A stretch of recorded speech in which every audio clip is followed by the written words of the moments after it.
শুভ সকাল বন্ধুরা, তোমরা সবাই কেমন আছো? আশা করছি তোমরা সবাই ভালো আছো। আমিও খুব ভালো আছি। বড়দেরকে জানাই আমার প্রণাম, আর ছোটদের জন্য রইল আমার অনেক অনেক ভালোবাসা। তো সাগরিকা নতুন একটা ব্লগে তোমাদের সবাইকে জানাই স্বাগতম। তোমরা সবাই কেমন আছো অবশ্যই কমেন্ট বক্সে কমেন্ট করে জানিও। তো চলো আজকের দিনটাকে শুরু করা যাক। আর ঘুম থেকে উঠে মার দেখি সব কাজ গোছানো হয়ে গেছে, কেননা কালকে আসার সময় আমার অনেকটা কষ্ট হয়ে গেছিলো। ওই ব্যাগ, সবজির ব্যাগ নিয়ে তো আজকে একটু উঠতে দেরি হয়ে গেছে। তো উঠে দেখি মার বাসন দেওয়া হয়ে গেছে, রান্নাঘর পোছা লাগানো হয়ে গেছে। তো চলো কী কী রান্না করব সেটা তোমাদের সাথে শেয়ার করব। আর কালকে মাসিদের বাড়ি থেকে যেসব সবজিগুলো নিয়ে এসেছিলাম, যেগুলো বেশি দিন থাকবে না সেইগুলোই কিন্তু আগে রান্না করব। তো দেখো মা কিন্তু এখানে সব কিছু কেটে রেখে দিচ্ছে, আমি তোমাদেরকে দেখাচ্ছি। তো এই যে সেই ঘ্যাটকোল নিয়েছিলাম, তো দেখো পাতা টাতা যেগুলো বাদ দেওয়ার মতন মা কিন্তু দিয়েছে, আর যেগুলো নেওয়ার মতন সেগুলো নিয়েছে। এই যে তো এটাই বাটা করব, এটা বাটা করব কালো জিরে আর রসুন আর কাঁচা লঙ্কা দিয়ে। এটা খেতে কিন্তু দারুণ লাগে, মাছ দিতে পারলে তো আরও বেশি ভালো লাগে। তো যেহেতু মাছ আছে কিনা আমি জানি না, তবে থাকলে দিতাম। আর এটা বেগুন ভাজা, এটা মাসিদের বাড়ির সবজি না, এটা বাড়িতে ছিল। তো এই বেগুন ভাজা করব। আর এখানে এই যে আছে বরবটি, ছিম আর আলু, আর এর ভিতরে একটু পেঁয়াজ দেবো, দিলে একটু বেশ ভালো লাগে খেতে। এইটা একটু খারাপ, যাই হোক মা বুঝতে পারিনি। তা চলো বন্ধুরা, বেশি বগর বগর না করে আমি রান্নাগুলো ফটাফট করে নিই। তো দেখো বাবা মাছ নিয়ে এসছে। কী মাছ মা হলো? তো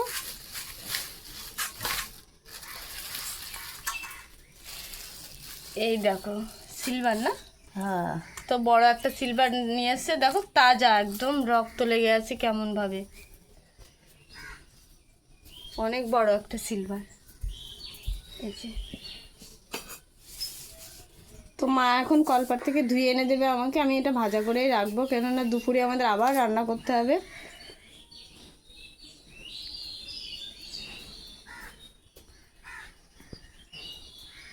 দেখো এই যে ভাত কিন্তু আমার প্রায় হয়ে গেছে, আর এখানে যে ঘ্যাটকল শাক, এটা ভাজা ভাজা প্রায় হয়ে গেছে, এটাও বাটা করব। আর শিলে দেখো এই যে আমি কালো জিরে আর রসুন নিয়েছি, আর লঙ্কা কিন্তু ওর ভিতরে দিয়ে দিয়েছি। আর এদিকে মাছটা ভাজা করব। আর এই যে কিন্তু ভাজাটা কিন্তু হয়ে গেছে, এই দেখো বেগুন ভাজা আর বরবটি, আলু আর পেঁয়াজ একসাথে দিয়েছিলাম, এই ভাজাটা হয়ে গেছে। আর দেখো মাছগুলো কত সুন্দর। তো চলো এই বাটাটা করব, ওটাও যেহেতু হয়ে গেছে, তো আমি রান্নাটা করে তারপরে তোমাদের সাথে দেখা হচ্ছে। তো বন্ধুরা, সকালের সব রান্নাবান্না কিন্তু আমার কমপ্লিট হয়ে গেছে, সব কিছুই রান্না হয়ে গেছে। তো কি কি রান্না করেছি চলো তোমাদেরকে একটু দেখাই, যে সকালে কি কি রান্না করেছি। আর অনেকটা সময় লাগলো, তো চলো দেখাচ্ছি তোমাদের কি কি রান্না করেছি।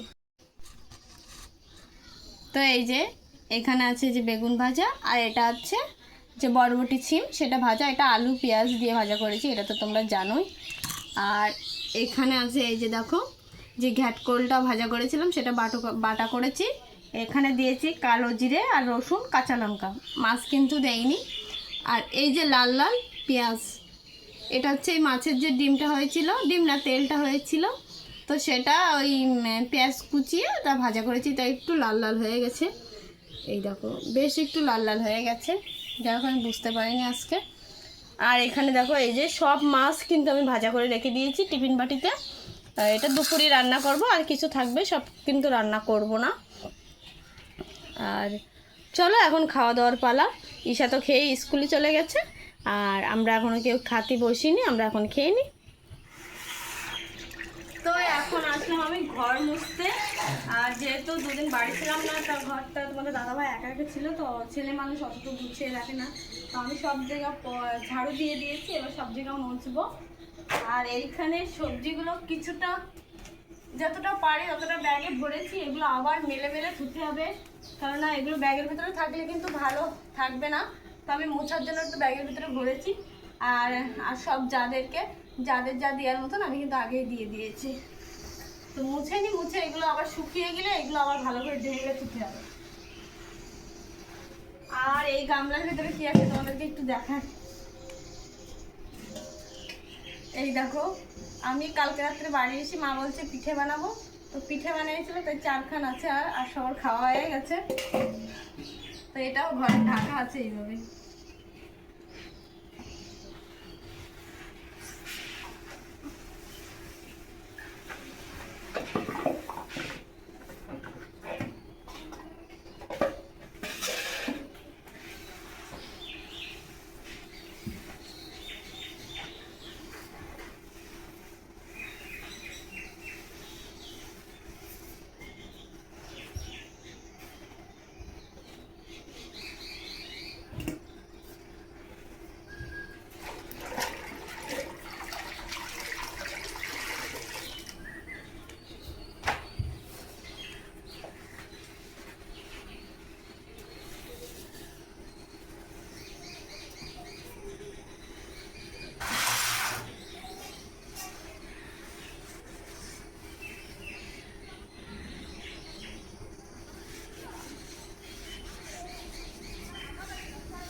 এটা হচ্ছে ঘাটকোল বাটা দিয়ে খাচ্ছি।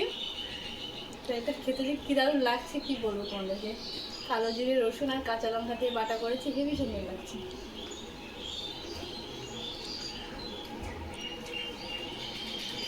আর আমি কিন্তু এখন দুপুরের খাবার খাচ্ছি, এটা কিন্তু সকালের খাবার না। তোমাদেরকে বলেছিলাম যে দুপুরেই রান্না করবো, কিন্তু না, সকালে যেটা রান্না করেছি সেটাই খেতে খেতে আমাদের দুপুর হয়ে গেছে। সকালে হালকা পাতলা সবাই একটু ইটা ওটা খেয়েছি, তো সকালে কেউ ভাত খায়নি, সেই ভাতটা থেকে গেছে, তো সেটা এখন দুপুরবেলা আমরা সবাই খাচ্ছি। সবার খাওয়া হয়ে গেছে, শুধু আমিই বাকি ছিলাম। তো আমি ঘরটার মুছতে ছিলাম বলে ওর জন্য আর খেতে সময় পাইনি। তো আমি স্নান টান করে একদম ফ্রেশ হয়ে আর ওই রান্নাঘরে অতিরিক্ত গরম, যে কারণে ওখানে বসতে পারলাম না খেতে, তো ঘরে এসে বসলাম ফ্যানের তলে। ফ্যান কিন্তু এখন চলছে না, লাইট বন্ধ করে রেখেছি ভিডিও করবো বলে। তো যাই হোক, বেগুন ভাজা, বেগুন ভাজাটা আমি খুব পছন্দ করি, খারাপ লাগলেও ভালো লাগে আমার কাছে। এটাকে খেয়ে তারপর তোমাদেরকে বলছি কেমন। আর সব কিছু অল্প অল্প নিয়ে নিয়েছি। বেগুনগুলো একটু বেশি করে তেল দিয়ে ভাজা করলে বেশ ভালো লাগে। আমি কিন্তু বেগুনটা একটু ডুবো তেলে বেশি ভাজা করি, আমার কিন্তু বেশ ভালো লাগে।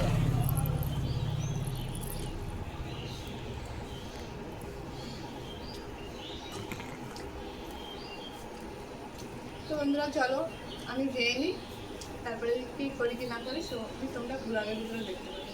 তো বন্ধুরা দেখো, আমি আবারও কিন্তু চলে এসেছি রান্নাঘরে রান্না করতে, কেননা এখন দুপুরে রান্না হয়নি যেহেতু। তো এখন সন্ধে এখনো হয়নি, তবে সন্ধ্যের আগে সন্ধ্যাও হবে, রান্নাওটা হয়ে যাবে, সেরকম আমি এসেছি।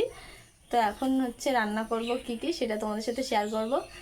আর মাসি বাড়ি থেকে বাড়ি আসার পর থেকে না খুব ঘুমাচ্ছি, মানে কালকে এসছে, আজকের দিনে মানে দুবার আমার ঘুমানো হয়ে গেছে।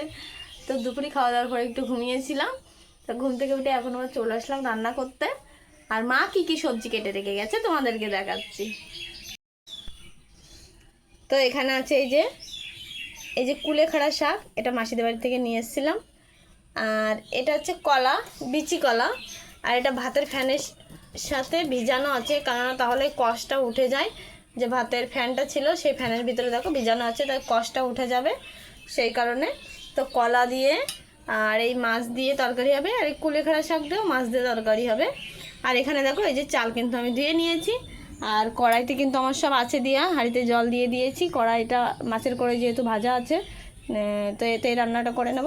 তো চলো আমি রান্নাটা করি, তোমরা দেখো। এদিকে দেখো তরকারিতে কিন্তু জাল বেশ উঠে গেছে, অনেকটা ঝোল কমে গেছে। তো আমি এই যে কুলেখাড়া শাকগুলো সব দিয়ে দেব,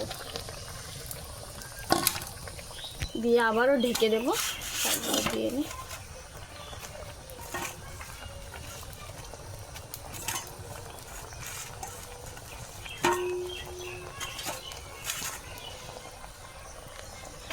তো আবারও এইভাবে ঢেকে দেবো, নাড়া দেবো না, একটু পরে নাড়াটা দেবো, ভালো গলে যাবে। এদিকে দেখো কলার তরকারিতে জাল হচ্ছে, আর তরকারিটা কিন্তু হয়ে গেছে। আমি কিন্তু এখানে সব কিছু দেওয়া আমার হয়ে গেছে। এ দেখো জিরে বেটে দিয়েছি, এই যে শিলনোড়া। তো ভাজা জিরে ভেজে আমি উঠিয়ে রেখেছিলাম, তো সেটা কিন্তু দেওয়া হয়ে গেছে বাটা করে। আর এখন তরকারিটা নামিয়ে নেবো, কারণ ঝোলটা শুকিয়ে গেছে, যেটুকু আছে এটুকু আমাদের হয়ে যাবে, লাগবে আর কি। তো এখন তরকারিটা নামিয়ে নেব। তো বন্ধুরা সব রান্নাবান্না কিন্তু আমার কমপ্লিট হয়ে গেছে। আর তোমরা কি ভাবছো আমি ঘেমে গেছিলাম। তো কলপার থেকে হাত মুখ সব ধুয়ে এসেছি, দেখো হাত তো সব ভিজে। তো গরমেতে রান্না করা অনেকটা কষ্ট হয়ে যায়, আর কি বলবো তোমাদেরকে। তো চলো বন্ধুরা, রান্নাবান্না তো হয়ে গেল, এখন সবাইকে খেতে দেবো, নিজেও খাবো। তো এখন না একটু পরে খাবো, যেহেতু আমরা এখনও বেশি বাজিনি, 7টা মনে হয় বাজে, 7টা কি 6:30 এরকম হয়তো বাজে। যাই হোক না কেন, আজকের ব্লগটা কিন্তু এই পর্যন্ত। তোমাদের কেমন লেগেছে অবশ্যই কমেন্ট বক্সে কমেন্ট করে জানিও। তোমরা সবাই ভালো থেকো, সুস্থ থেকো, দেখা হচ্ছে নেক্সট একটা ভিডিওতে। ততক্ষণে সবাই ভালো থেকো, সুস্থ থেকো। ও হ্যাঁ, যারা যারা চ্যানেলটাকে এখন সাবস্ক্রাইব করোনি, প্লিজ চ্যানেলটাকে সাবস্ক্রাইব করে দিও। টাটা।